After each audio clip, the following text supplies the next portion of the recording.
Ready? What's going on, world? This is your boy Ice, man. What's up, YouTube? What's up, all my truth seekers, all my paralegals, all my preppers, all my people who look forward to protecting their friends and family for this upcoming revolution or civil war or whatever, this uprising we're gonna have if we keep seeing this destructive behavior by all these police departments. Okay, that being said, this is basically a reaction video.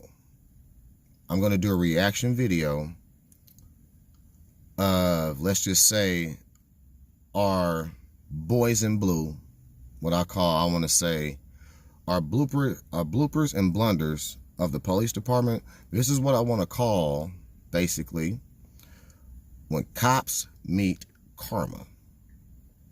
Take a listen.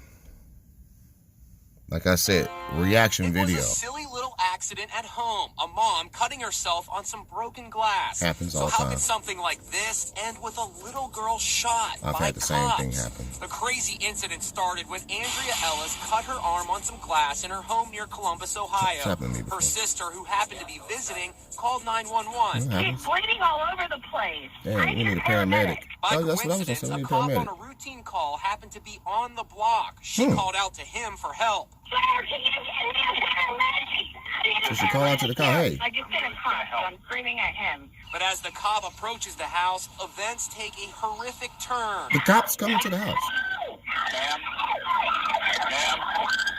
Cops say the family pet, a boxer terrier mix named Patches, seen in You this can't home see, video, but charged at the dog's about 50 The pounds. cop fired his gun, and the bullet hit 4-year-old Ava in the leg. She asked me several times, "Mommy, am I gonna die?" A neighbor called 911. My neighbor across the street had an officer at her door, and she's screaming that he shot a child. Police dashcam video shows the chaos in the immediate aftermath. They had started to, cut her pants off over, and I just These see are white blood people. everywhere. Ava was rushed to the hospital. This is the scar that was left in her leg after surgery. Ava is back home now, recovering from her injury. Columbus police say they are grateful to learn that Ava's healing is underway after she was... It wasn't Ava's fault. They didn't blame. ...investigating the incident. Hold on. Hold on, my nigga. Hold on, America.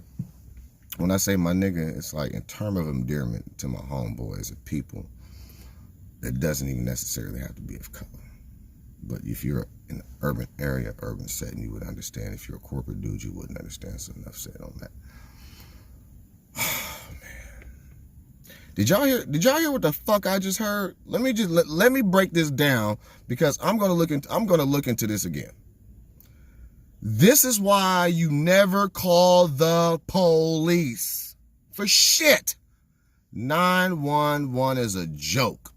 There was a song made by a rap group back in the 80s called Public Enemy, and they made a song called 911 is a joke. 911 is a joke. So, here's the gist of the story. Here's the gist of the story. The mom cuts herself. It happens to be a cop on the block. Her sister's like, "Dad, damn, ambulance, paramedic." She's bleeding all over the place. Cop's already on the block. So as she waves him down, what we heard, I'm trying to picture the cop's psyche, his mind state, right? Okay, you should be on, because there are different modes that your body goes into when there are different things happening. Like if you're in a shootout, your mind goes to other places where you need to be in protection mode for a shootout. When there's like a natural disaster, your mind goes into mode of disaster mode.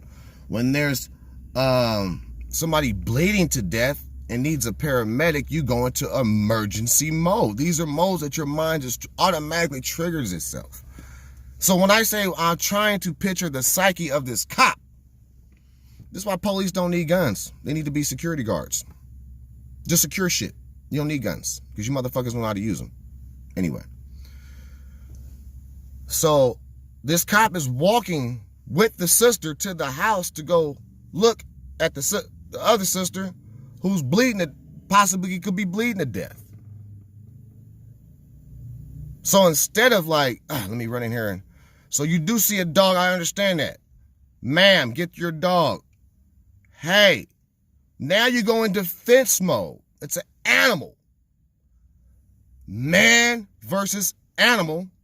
Not man versus machine, because that would definitely require a gun in scientific form or whatever. But if it's man versus an animal, a dog.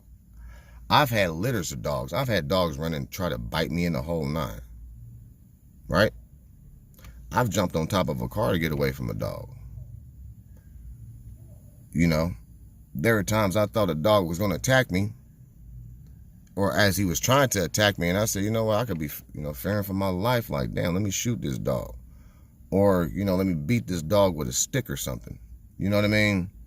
But when you're in that frame of mind of, because you got two situations you're going into. You're going into take care of somebody with a medical emergency, and then instantly you have to switch your mind into defensive mode.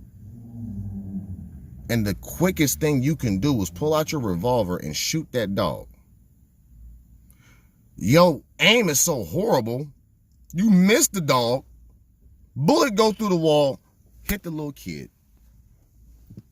I sure hope this motherfucker is not able to carry a gun and try to protect anyone in America. He should not be paid to protect anybody because his judgment is lacking seriously. He's lacking serious judgment, to be carrying any kind of revolver on duty,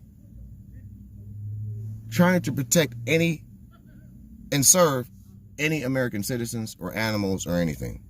This guy should be a meter maid in a boxcar, riding around giving tickets and making people's lives miserable that way, instead of pulling the trigger when you don't need to pull a trigger, in situations where you don't need to pull the trigger, because Lord knows this is the kind of cop that would kill black people instantly, and they would cover up for.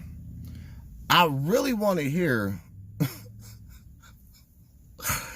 because these are white people, so they'll probably be nice about this shit. Oh, it was just an accident. No, it's okay. Nah, couldn't have been black folks. Couldn't have been black folks. You know what I'm saying? Because he probably came there just shooting black people. You feel me? You know how these police is, but that's just my take on this shit. It's a video. It has 10 million views. I would suggest you go look at it. I was kind of thrown by that story. So like I said, I will keep updating you with story after story after story of why cops don't need guns. They don't need guns. They need a unit that has guns that you bring in for situations where you need a gun. But these motherfuckers don't need guns because they don't know how to, let's just say, assess a threat situation quick enough. They're too quick to pull out a gun and shoot and then assess the situation. Where I grew up, they call it you shoot first, ask questions later. Well, that's for the streets. That's not for the police. But now the departments have adapted the street mentality of shoot first, ask questions later.